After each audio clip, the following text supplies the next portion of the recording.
जिस इंसान ने आज तक कोई भी गलती नहीं की है, उस इंसान ने आज तक कुछ भी नया करने का ट्राई ही नहीं किया है। ऐसा ही कुछ मानते थे दुनिया के सबसे महान साइंटिस्ट एल्बर्ट आइंस्टाइन। 14 मार्च 1879 जर्मनी के उल्म शहर में एक यहूदी परिवार में पैदा हुए थे सर एल्बर्ट आइंस्टाइन। उनके पैदा होने के बाद डॉक्टर्स ने नोटिस किया कि उनका सर नॉर्मल बच्चों के मुकाबले काफी बड़ा था और वो एक एबनॉर्मल बच्चे के रूप में जन्मे थे। इसके बावजूद भी उनका दिमाग इतना तेज था कि आज तक कोई भी उनका मुकाबला नहीं कर पाया।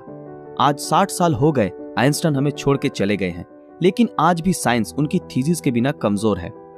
तो यही वजह है कि हर कोई उनके दिमाग के बारे में जानना चाहता है कि आखिर उनके ब्रेन में ऐसा क्या था जो कि उन्हें इस मुकाम तक लेकर आया कि आज उन्हें दुनिया भर में ग्रेटेस्ट साइंटिस्ट के नाम से जाना जाता है। क्या उनके ब्रेन में कोई सुपरनैचुरल पार्ट्स थी? तो आज हम इस वीडियो में इसी विषय के ऊपर चर्चा करेंगे। दरअसल जब एल्बर्ट आइंस्टाइन का जन्म हुआ था तब उनका सर किसी भी नॉर्मल बच्चे से ज्यादा बड़ा था। नॉर्मली बच्चे 1 या 2 साल की उम्र में बात करना सीख जाते हैं, लेकिन आइंस्टाइन 4 साल की उम्र तक बिल्कुल भी बात नहीं कर पाते थे। मगर एक दिन जब वो अपने माता पिता के साथ रात के खाने पर बैठे थे तो अचानक आइंस्टाइन ने कहा, सूप बहुत ही गर्म है। अपने बेटे को इस तरह एकदम साफ बोलता सुन उनके पेरेंट्स हैरान हो गए और खुश भी हुए। लेकिन बाद में जब उनसे पूछा गया कि अब तक तुम क्यों कुछ नहीं बोलते थे, तो आइंस्टाइन ने अजीब से जवाब दिया कि अब तक तो सब कुछ सही था। आइंस्टाइन के जीवन से जुड़े अजीबोगरीब किस्से यही नहीं रुके, बल्कि उनके बड़े होने पर भी उनकी कई ऐसी आदतें थी जिनके बारे में सुनकर हर कोई हैरान रह जाता है।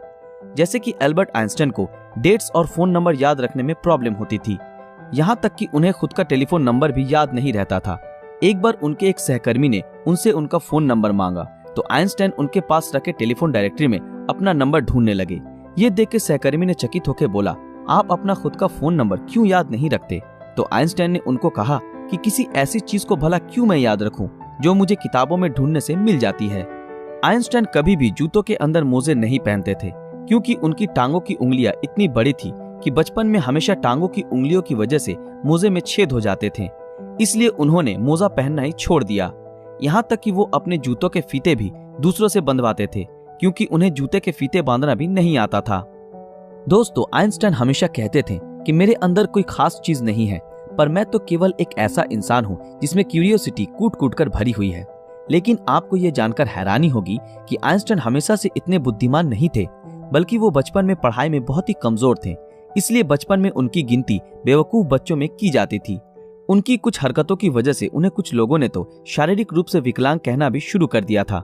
खास करके आइंस्टाइन के टीचर भी उन्हें पसंद नहीं करते थे, क्योंकि वो सिर्फ साइंस और मैथ के अलावा हर सब्जेक्ट्स में फेल होते थे और बचपन से ही आइंस्टाइन को किताबी ज्ञान में कोई रुचि नहीं थी। हालांकि इसके बावजूद भी उन्होंने दुनिया के सामने साइंस की कई ऐसी थीसिस पेश की जिसके बिना आज भी साइंस कमजोर है, और यही वजह है कि उनका दिमाग आज भी चर्चा का विषय बना हुआ है।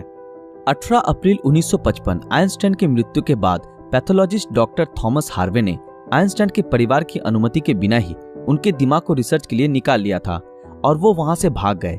इस हरकत के लिए डॉक्टर हार्वे को नौकरी से निकाल दिया गया, लेकिन उन्होंने कहा कि ऐसा उन्होंने सिर्फ रिसर्च के लिए ही किया है और वो वादा करते हैं कि वो आइंस्टाइन के दिमाग पर रिसर्च जरूर करेंगे, ताकि आने वाले समय में इससे साइंस और साइंटिस्ट दोनों को ही कुछ फायदा हो सके।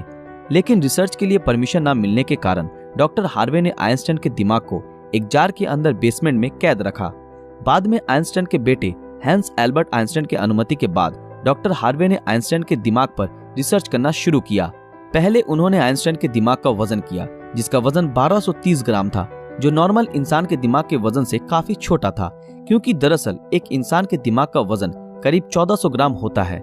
इसके बाद डॉक्टर हार्वे ने आइंस्टाइन के ब्रेन को 240 भागों से टुकड़े किए और उन टुकड़ों को दुनिया भर के मशहूर रिसर्चर्स के पास भेज दिया, ताकि वो अच्छे से देख सके कि आखिर आइंस्टाइन के दिमाग में ऐसा क्या था जो बाकी आम इंसानों में नहीं था। और उसके बाद डॉक्टर हार्वे ने आइंस्टाइन के ब्रेन टिश्यूज के 1000 माइक्रोस्कोपिक स्लाइड्स बनाए, जिससे आइंस्टाइन के दिमाग की अच्छी तरह से जांच हो सके। रिसर्च के दौरान ये पाया गया कि आइंस्टाइन के ब्रेन में आम इंसानों से ज्यादा सेल्स थी। आइंस्टाइन के दिमाग का सेरिब्रल कॉर्टेक्स नाम का हिस्सा एक आम इंसान के दिमाग के मुकाबले काफी अलग था। दरअसल ये सेरिब्रल कॉर्टेक्स दिमाग का एक जरूरी हिस्सा होता है जो सबसे जटिल दिमागी प्रोसेस के लिए मेन फैक्टर होता है, और यही ऐसा हिस्सा होता है जो अजीबोगरीब तरीकों से विकसित होता है। और साइंटिस्टों का मानना है कि यही वजह थी कि उनका दिमाग बहुत ही असाधारण सोचता था। जब साइंटिस्टों ने आइंस्टाइन के ब्रेन को फर्दर एग्जामिन करना शुरू किया तो वो बिल्कुल हैरान रह गए कि उनके ब्रेन में रिंकल पैरिएटल ओपेरिकुलम मिसिंग है, जिसके कारण उनके ब्रेन की पैरिएटल लोब का साइज नॉर्मल ब्रेन से 20% ज्यादा बड़ा था।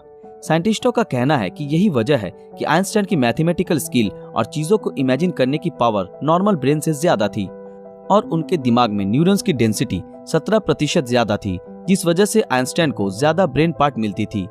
साइंटिस्ट के मुताबिक इसी वजह से आइंस्टाइन का कंसंट्रेशन और दूरदर्शिता औरों से कई ज्यादा था।